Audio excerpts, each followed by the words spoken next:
শ্ৰদ্ধাৰ ইয়াত উপস্থিত অসমৰ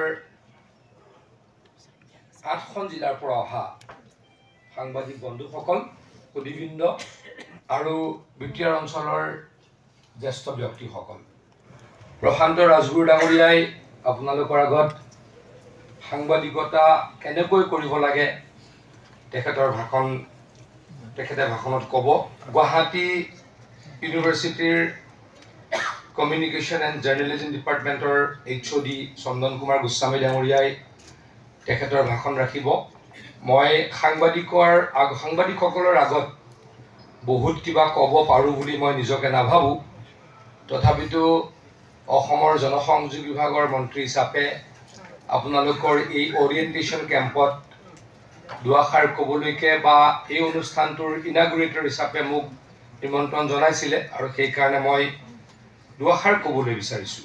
আমাৰ আকাশদ্বীপ ডাঙৰীয়াই ইতিমধ্যে কৈছে, আমি সকলোৱে জানো ইটছ এ শ্লোগান যে গণতন্ত্ৰৰ চতুৰ্থ স্তম্ভ হৈছে সংবাদ মাধ্যম। সংবাদ মাধ্যমৰ গণতন্ত্ৰক শক্তিশালী কৰাত অত্যন্ত ডাঙৰ ভূমিকা আছে। গতিকে মই প্ৰথমেই ক'ম, সাংবাদিক নিৰ্ভীক হ'ব লাগে, সাংবাদিক নিৰপেক্ষ হ'ব লাগে, সাংবাদিক সমাজ হিতৈষী হ'ব লাগে আৰু সাংবাদিকতা সঁচাৰ ওপৰত নিৰ্ভৰ কৰি হ'ব লাগে। আজিকালি সাংবাদিকতাৰ পৰিসৰটো অলপ ডাঙৰ হৈছে।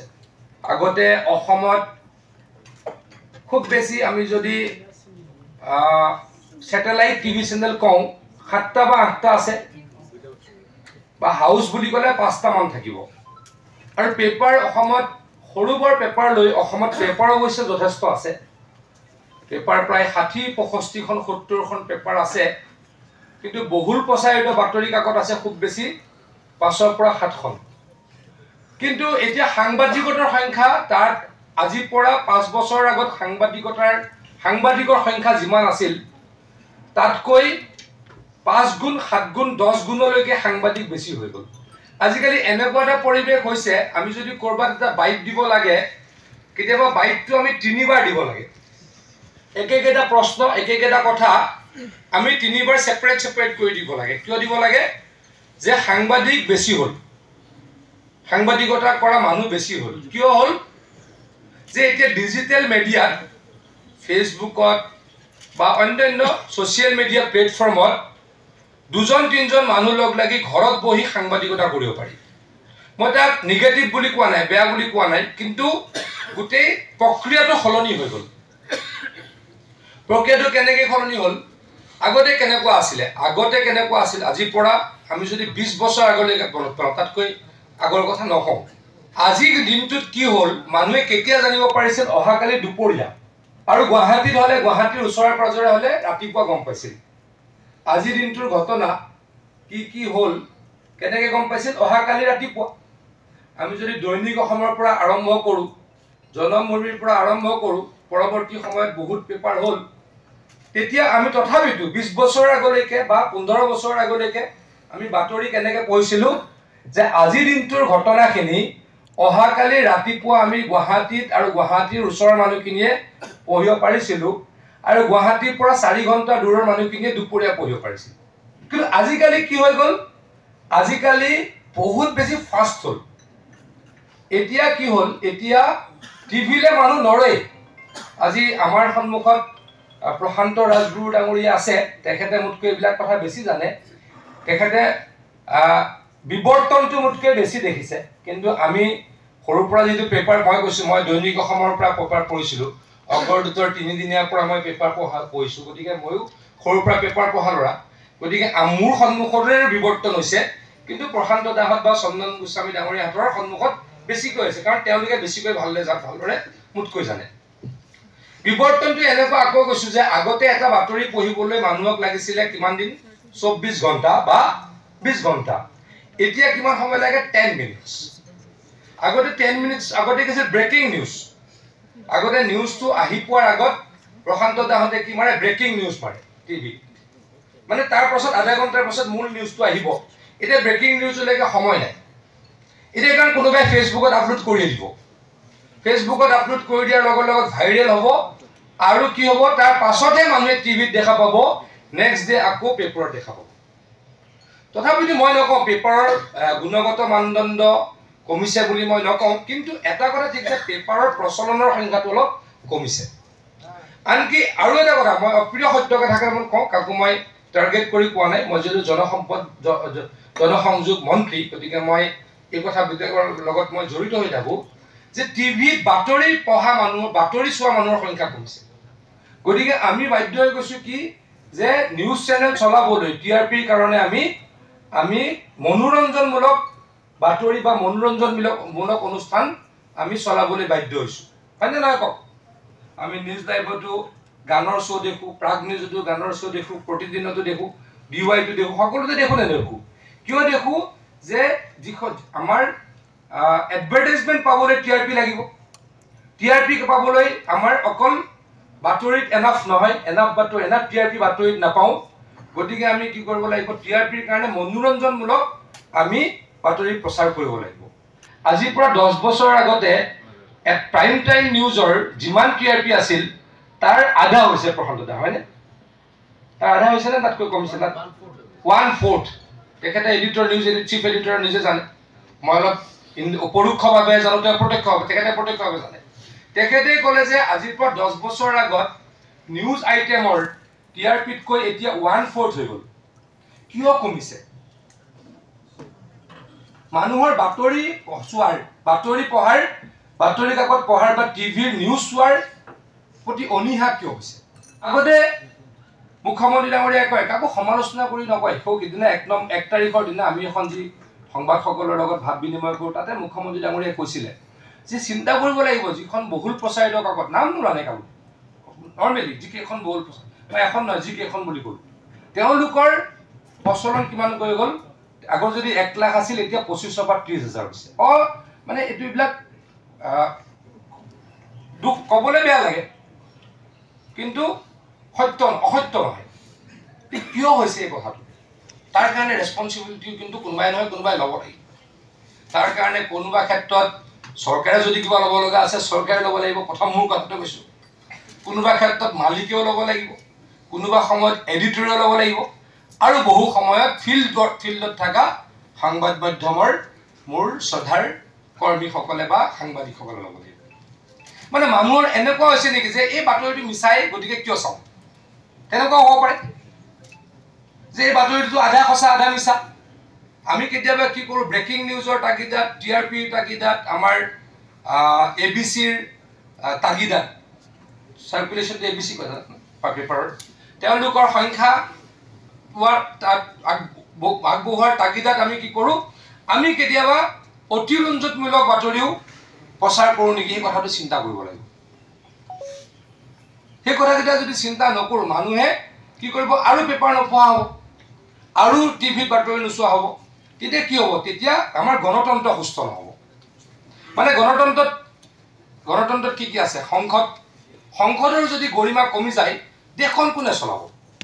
সংসদৰ গৰিমা অটুট ৰাখিবলৈ সাংবাদিকসকল কি হ'ব লাগিব? সচেতন হ'ব লাগিব। মই পলিটিচিয়ান, মই যদি আপোনালোকক ভয়ে নাখাওঁ, মইতো যি টি কাম কৰিম। কাৰ্যপালিকাই যি টি কাম কৰিব, ন্যায়পালিকাই যদি সকলোকে কণ্ট্ৰল নকৰে, অৰাজক পৰিস্থিতিৰ সৃষ্টি হ'ব। গতিকে সংবাদ মাধ্যম শক্তিশালী হৈ থাকিব লাগিব, তেতিয়াহে গণতন্ত্ৰ আৰু শক্তিশালী হ'ব। গণতন্ত্ৰ নহ'লে বাকীবিলাক দেশত গণ্ডগোল। এতিয়া চীন দেশৰ কথা বহুতে কয়, আগুৱাই গ'ল, কিবা গ'ল, কিন্তু মানুহে তাত অপেনলি থাকিব নোৱাৰে। তাতে চীন দেশৰ যিজন ৰাষ্ট্ৰপতি, তেওঁক অপেনলি কোনো ক্ৰিটিচাইজ কৰিব নোৱাৰে। এখন বাতৰি কাকত কাৰো ব্যক্তিগত মালিকৰ অধীনত নাই, এটা টিভি ব্যক্তিগত মালিকৰ অধীনত নাই। আমাৰ গণতন্ত্ৰত সকলো আছে। আমাৰ গণতন্ত্ৰত মুখ্যমন্ত্ৰী গালি পাৰিব পাৰে, মন্ত্ৰী গালিব পাৰে, প্ৰধানমন্ত্ৰী গালিব পাৰিব পাৰে, তাততো নোৱাৰে। গতিকে আমি মুকলি মনেৰে ঘূৰি ফুৰিব পাৰোঁ, কাৰণ আমাৰ দেশত গণতন্ত্ৰ আছে। আৰু ভাৰতবৰ্ষৰ গণতন্ত্ৰ পৃথিৱীৰ ভিতৰত শক্তিশালী হোৱাৰ এটা মাত্ৰই মই উদাহৰণ দিম। একেলগে আমি দেশ স্বাধীন হৈছিলোঁ, পাকিস্তান আৰু ভাৰতবৰ্ষ। তাৰ পাছত পাকিস্তান গুচি আৰু বাংলাদেশো হ'ল।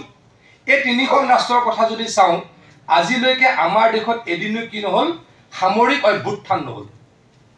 2 বছৰৰ কাৰণে ইন্দিৰা গান্ধী ডাঙৰীয়ানীয়ে এমাৰ্জেঞ্চি আনিছিল, আকৌ গণতন্ত্ৰ প্ৰতিষ্ঠা কৰিবলৈ বাধ্য হ'ল। কিয়? আমাৰ চিষ্টেমটো শক্তিশালী, পাকিস্তানত কিমান বাৰ এতিয়ালৈকে সামৰিক অভ্যুত্থান হ'ল, সেইদিনাখন বাংলাদেশত হ'ল, হৈছেনে নাই? গতিকে আমাৰ দেশত কি আছে এতিয়ালৈকে সেইটো হ'ব পৰা নাই, কাৰণ আমাৰ দেশত প্ৰত্যেকটো অনুষ্ঠান শক্তিশালী, ন্যায়পালিকাও শক্তিশালী, আমাৰ ইয়াতে কাৰ্যপালিকাও শক্তিশালী, সংসদো শক্তিশালী আৰু সংবাদ মাধ্যমো শক্তিশালী। কিন্তু সংবাদ মাধ্যমৰ অলপ হ'লেও ক'ৰবাত অৱক্ষয় হৈছে নেকি কিন্তু ভাবি চাব লাগিব। মই আকৌ কৈছোঁ, হাতযোৰ কৰি অপ্ৰিয় সত্য কথা কৈছোঁ, কাৰণ আমাৰ ছিষ্টেমটো কি TRP হয় নহয়, যুগটো কেনেকৈ কৰিম? TRPৰে জুখিম বা ABCৰ আমাৰ যি নাম্বাৰ সেইটোৰে জুখিম কিমান পেপাৰ চলিছে। কিয় মানুহে কম কৰি চাইছে এইটো কিন্তু অলপ আমি চিন্তা কৰি চাব লাগিব। আমি অতিৰঞ্জিত বাতৰি প্ৰকাশ কৰিব নালাগে। আকৌ প্ৰথমতেই কৈছিলোঁ যে আপোনালোক নিৰ্ভীক হ'ব লাগে, আপোনালোক নিৰপেক্ষ হ'ব লাগে, সমাজ হিতৈষী হ'ব লাগে। তেতিয়া আৰু আমি অলপ হয়তো সংবাদ মাধ্যমৰ গ্ৰহণযোগ্যতাক আমি শক্তিশালী কৰিবলৈ চেষ্টা কৰিম। মই পাছতে পলিটিচিয়ান হৈছোঁ, সৰুতেতো পলিটিচিয়ান নাছিলোঁ। কিন্তু আপোনালোকে বিশ্বাস কৰে নকৰে নাজানো, দৈনিক অসম পঢ়োঁ আৰু অগ্ৰদূতৰ 3 দিনীয়া পঢ়িছিলোঁ মোৰ ঘৰত। প্ৰান্তিক পঢ়িছিলোঁ, মোৰ দেউতাই এইকেইখন মোৰ ঘৰত নিয়ে।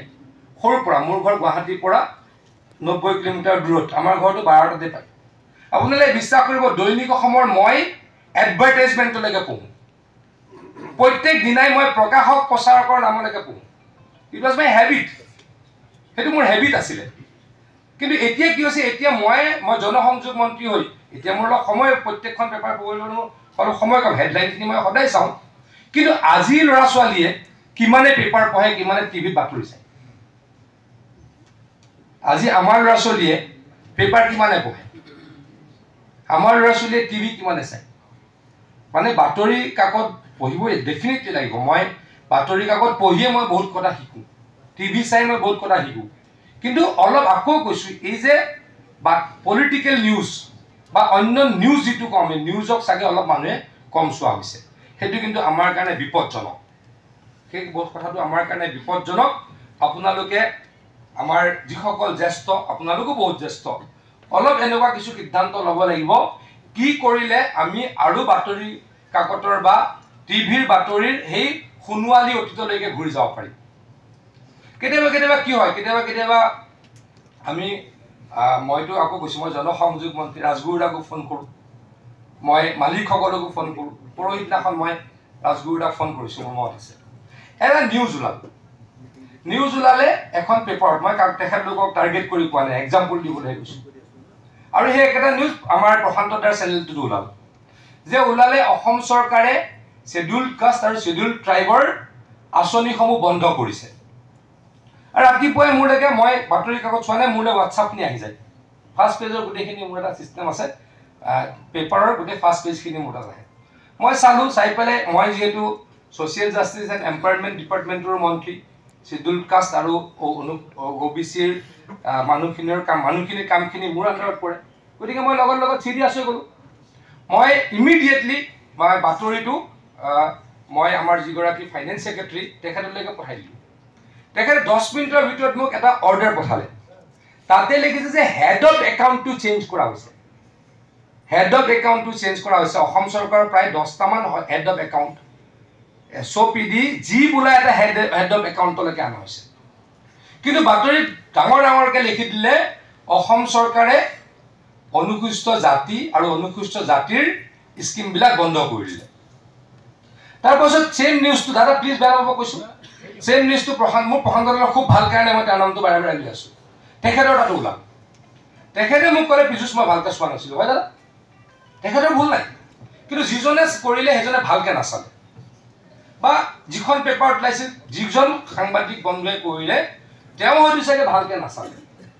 তাতে কি হ'ল, যেতিয়া মই এটা ৰিপ্লাই এটা দিলোঁ, মই ৰিপ্লাই দিয়াৰ লগত চবেই তাতো কোনোবাই মোক সমালোচনা কৰিলে, কোনোবাই বাতৰিটো যোনে দিছে তেওঁলোকক সমালোচনা কৰিলে। মানে কনফিউজন এটা ক্ৰিয়েট হ'ল নাই। যেতিয়া মই যদি এষ্টাব্লিছ কৰোঁ, কাৰণ মইতো অৰ্ডাৰটো দিছোঁ, মই কৈ দিছোঁ যে 21 নম্বৰৰ পইণ্টটো চাওক, এই অৰ্ডাৰ কপিটোৰ 21 নম্বৰ পইণ্টটো চাওক, তাতে লেখা আছে অসম চৰকাৰৰ অমুক হেড অফ একাউণ্টখিনি SOPD যি নামৰ হেড অফ একাউণ্টলৈ অনা হ'ল। গতিকে বন্ধ হোৱাৰ প্ৰশ্নটো নাই তাতে। যিখিনি মানুহে বুজিলে সেই নিউজটো কৰা মানুহকেইটাক বেয়া পাব। তেনেকে অলপ নিউজটোৰ প্ৰতি মানুহৰ গুৰুত্বটো হয়তো কমি যাব পাৰে। কিন্তু মই আকৌ কৈছোঁ, মই যদি ভুল কৰিছোঁ, সংবাদ মাধ্যম মোৰ ওপৰত জঁপিয়াই পৰিব লাগে। নহ'লে কি হৈ যায় মোকতো কোনো ধৰিবই নোৱাৰে মইতো গুৰু গোসাঁই নমনা হৈ যাম হয়নে নহয় কওক গতিকে বেলেঞ্চিং এটা আমাৰ চিষ্টেম হ'ব লাগে বুলি মই অনুভৱ কৰোঁ আমাৰ বাহিৰত আমাৰ অসমত আজিকালি হৈছে মাজতে নাইকিয়া হৈ গৈছিলে যে মোৰ এগেইনষ্টত এটা নিউজ কৰিব কেতিয়াও মোক খোজা নহয় কিন্তু আমি বাহিৰৰ বা নেশ্যনেল লেভেলৰ আমি আমাৰ মানুহ নেশ্যনেল লেভেলতকৈ কোনো পধ্যে কম নহয় গুণগত মানদণ্ডত আমি কম নহয় কিন্তু কিছুমান বাতৰি কাকতে এনেকুৱা এটা বা টিভিয়ে এনেকুৱা কিছুমান অলপ মেইনটেইন কৰে এথিক্স যে মোৰ এগেইনষ্টত এটা নিউজ কৰোঁতে মোৰো এটা কমেণ্ট লৈ লয় হয়নে মোৰো এটা কমেণ্ট লৈ লয় কিন্তু মাজত অসমত এই পৰিৱেশটো অলপ কমি গৈছিলে যে পীযুষ হাজৰিকা অমুক বেয়া কিন্তু মোৰ পৰা এটাও কোনো নিবিচাৰে গতিকে লাহে লাহে কি মই জানো যে মই এইখিনি বেয়া কৰাই নাই গতিকে মই এখন পেপাৰ কিয় পঢ়িম কথাবিলাক তেনেকুৱা গতিকে মোৰ পইণ্টটো কি মই আকৌ কৈছোঁ আমাৰ দেশখনক ষ্ট্ৰং কৰিবলৈ গণতন্ত্ৰতকৈতো বেষ্টটোৱে নাই গণতন্ত্ৰ নাথাকিলে মোৰ কিবা স্বাধীনতা নাইকিয়া হৈ যাব আপোনাৰ স্বাধীনতা নাইকিয়া হৈ যাব গতিকে গণতন্ত্ৰতকৈতো ওপৰত আৰু বেলেগ ছিষ্টেম ষ্ট্ৰং আৰু ছাকচেছফুল ছিষ্টেম আছে বুলি আমি কোনোৱে নাভাবোঁ আকৌ কৈছোঁ গণতন্ত্ৰক ষ্ট্ৰং কৰিবলৈ সংবাদ মাধ্যম ষ্ট্ৰং হৈ থাকিবই লাগিব সংবাদ মাধ্যম ষ্ট্ৰং হ'বলৈ কি হ'ব লাগিব সংবাদ মাধ্যমৰ যি গৰিমা সেয়া লাঘৱ হ'ব নোৱাৰিব সংবাদ মাধ্যমৰ যি প্ৰতিষ্ঠা সেয়া কি হ'ব নোৱাৰিব সেয়াৰ প্ৰতি মানুহৰ প্ৰশ্ন আহিব নালাগিব আজি আপোনালোক মেক্সিমাম মফচলীয় সাংবাদিক আপোনালোকৰ গুৰুত্ব অপৰিসীম আপোনালোকৰ নিউজ নাহিলে টিভি লৈ থাকিব লাগিব পেপাৰ লৈ থাকিব লাগিব কিন্তু আপোনালোকে অলপ গুণগত বাতৰি প্ৰকাশ কৰাৰ প্ৰচাৰ কৰাৰ কাৰণে প্ৰয়াস কৰিব আৰু সদায় কেতিয়াবা কি কৰা ছাকচেছ ষ্টৰী মোৰ নহয় অসমৰ জনসাধাৰণৰ যে এজন মানুহে এজন খুব ভাল খেতি কৰিছে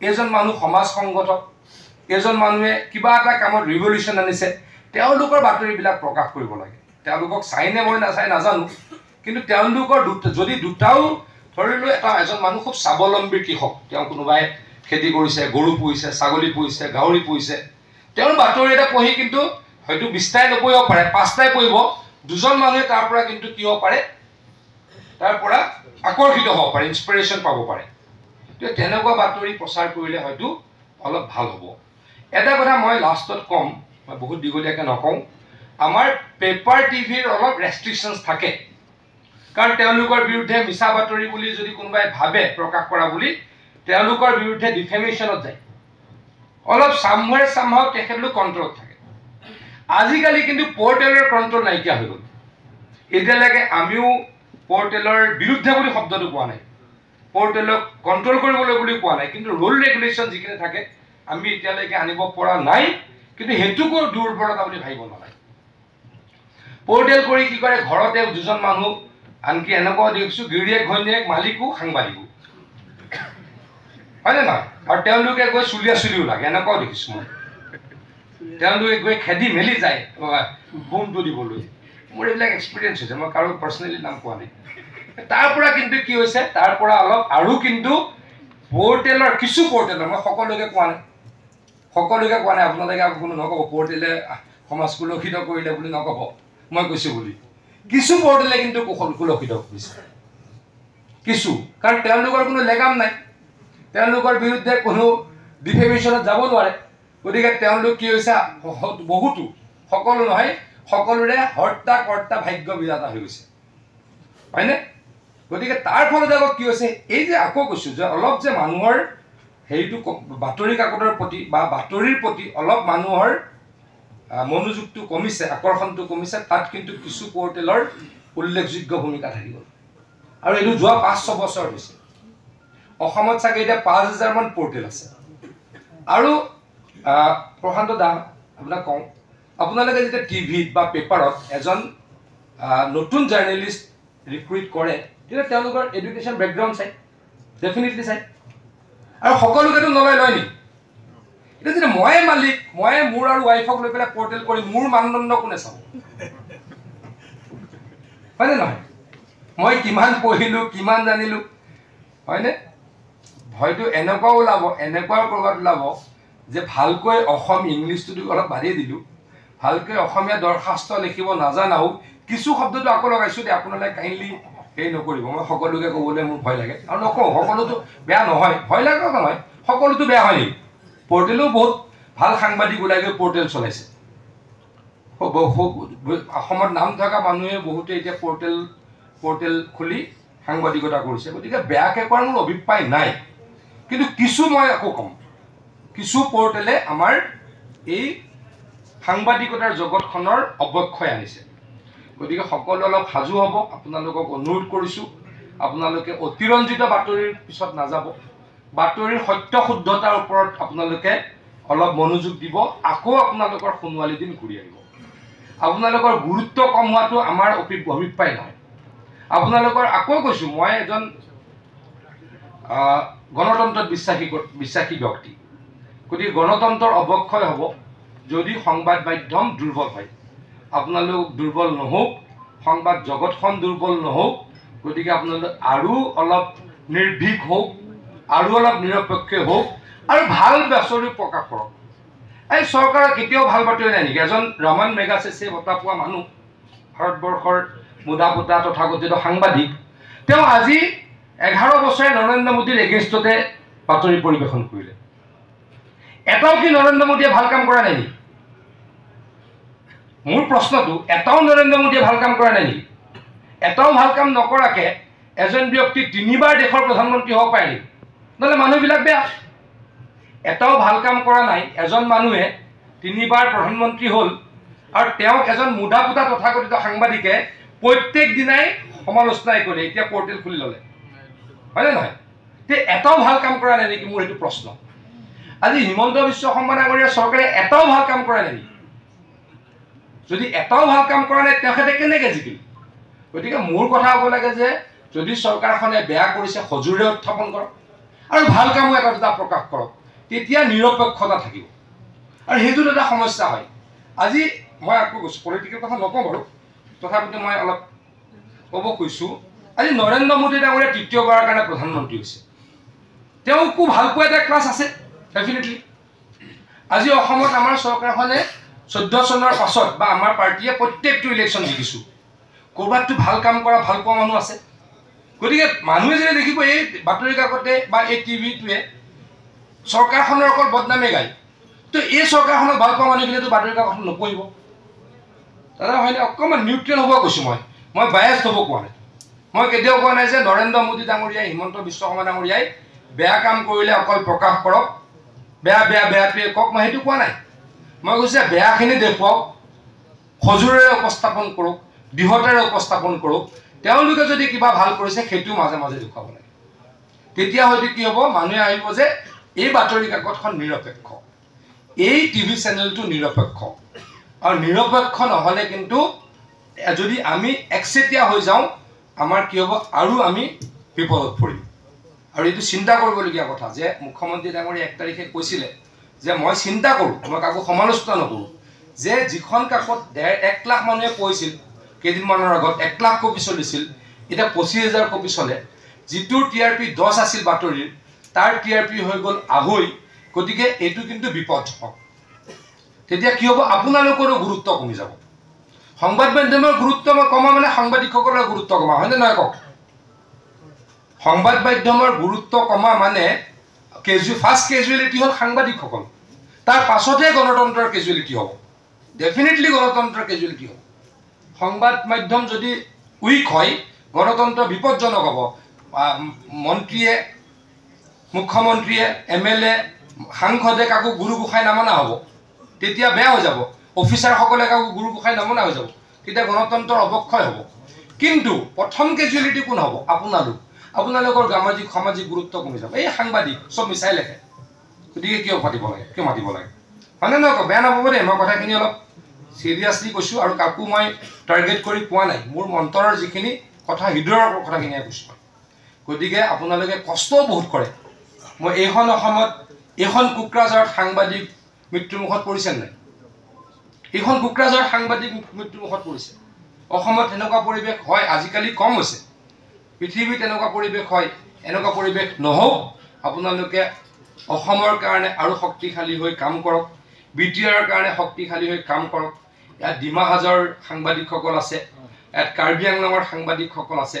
আপোনালোকে শক্তিশালীভাৱে কাম কৰক আৰু আপোনালোক যিমান শক্তিশালী হ'ব মই আকৌ কৈছোঁ গণতন্ত্ৰ কিমান শক্তিশালী হ'ব পলিটিচিয়ানক ভয় খাব লাগে ভয় খুৱামে বুলি তাৰ কাৰণে ইণ্টেনশ্যনেলি কাম কৰিব নালাগে যে পলিটিচিয়ানক ভয় খুৱামে অফিচাৰক ভয় খুৱামে সেইটো ইণ্টেনশ্যন হ'ব নালাগে ইণ্টেনশ্যনটো হ'ব লাগে যে কাম নকৰিলে ভয় খুৱাম কাম নকৰিলে কিন্তু নেৰোঁ ইণ্টেনশ্যনটো এনেকুৱা হ'ব লাগে যে পলিটিচিয়ানে যদি কাম নকৰে তেওঁক কিন্তু নেৰোঁ এই MLA যদি বেয়া কাম কৰে তেওঁক নেৰোঁ কিন্তু এই MLA বেয়া পাওঁ গতিকে নেৰোঁ সেইটো কিন্তু নিৰপেক্ষতা নহয় সেইটো নিৰপেক্ষতা নহয় গতিকে আপোনালোকে দেশৰ কাৰণে দেশক শক্তিশালী কৰিবলৈ আপোনালোকে দায়িত্ব ল'ব লাগিব সংবাদ মাধ্যমক পুনৰ শক্তিশালী কৰিবলৈ হিত গৌৰৱ মই হিত শব্দটো ইণ্টেনশ্যনেলি কৈছোঁ অলপ হ'লেও গৌৰৱ ক'ৰবাত কমিছে দাদা বেয়া নাপাব কোৱাৰ কাৰণে কোনোবা দুজনে বেয়া নাপাব আকৌ ঘূৰাই আনিবৰ কাৰণে কিছু ব্যৱস্থা হাতত ল'ব লাগিব গতিকে আৰু দীঘলকৈ নকওঁ আপোনালোকক মই ইণ্টেনশ্যনেলি একো বেয়াকৈ ক'ব খোজা নাই মোৰ অন্তৰত মনত থকা কথাখিনি ক'লোঁ কিন্তু হৃদয়ৰ পৰা আকৌ কৈছোঁ সংবাদ মাধ্যমৰ গুৰুত্ব আৰু বৃদ্ধি হওক আৰু শক্তিশালী হওক তাৰ কাৰণে ভগৱানৰ ওচৰত প্ৰাৰ্থনা জনাইছোঁ আপোনালোকক অনুৰোধ জনাইছোঁ আহ্বান জনাইছোঁ মোৰ বক্তব্য সামৰিছোঁ আৰু ইনাগুৰেটৰ হিচাপে আচলতে মই আগবেলা আগত আছিল দেৰিকৈ আহিলোঁ মাজত আহি দুআষাৰ ক'লোঁ কোনোৱে যাতে বেয়া নাপায় এইখিনিকে কৈ বক্তব্য সামৰিছোঁ ধন্যবাদ